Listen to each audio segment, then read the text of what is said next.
Paramashivoham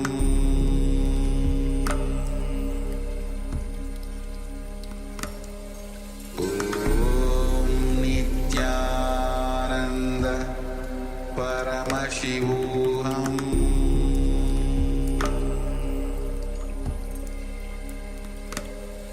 Om Nithyananda Paramashivoham Paramashivoham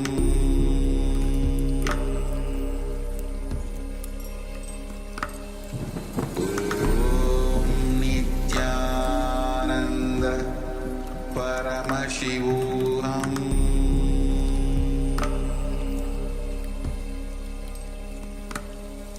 Om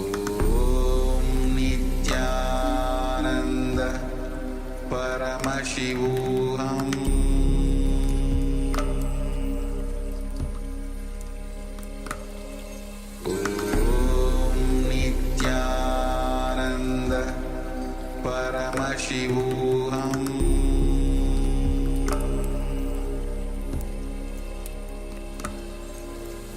Om Nithyananda Paramashivoham Om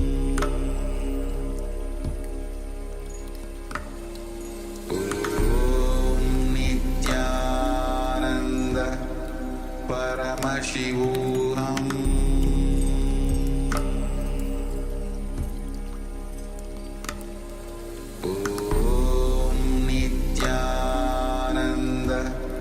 Paramashivoham Om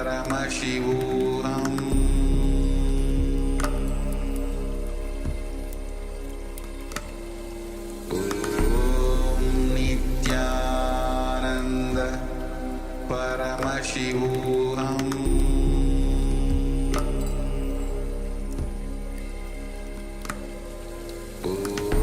Om Nithyananda Paramashivoham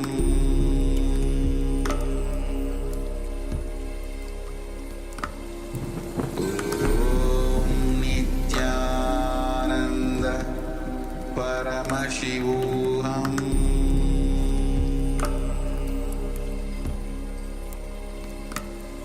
Om Nithyananda Paramashivoham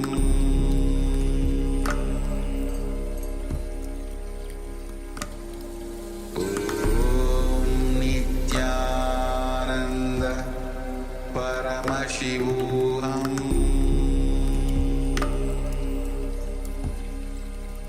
Paramashivoham Om Nithyananda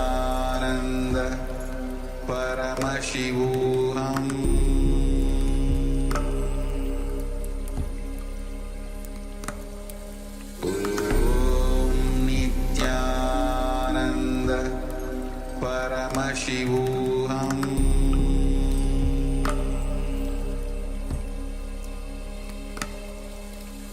Om Nithyananda Paramashivoham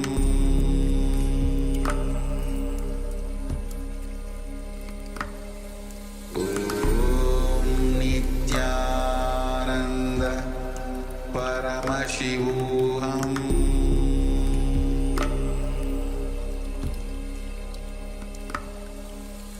Om Nithyananda Paramashivoham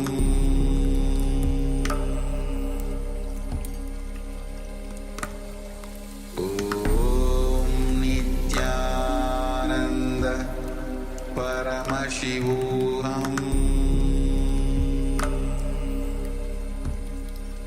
Paramashivoham Om Nithyananda Paramashivoham Om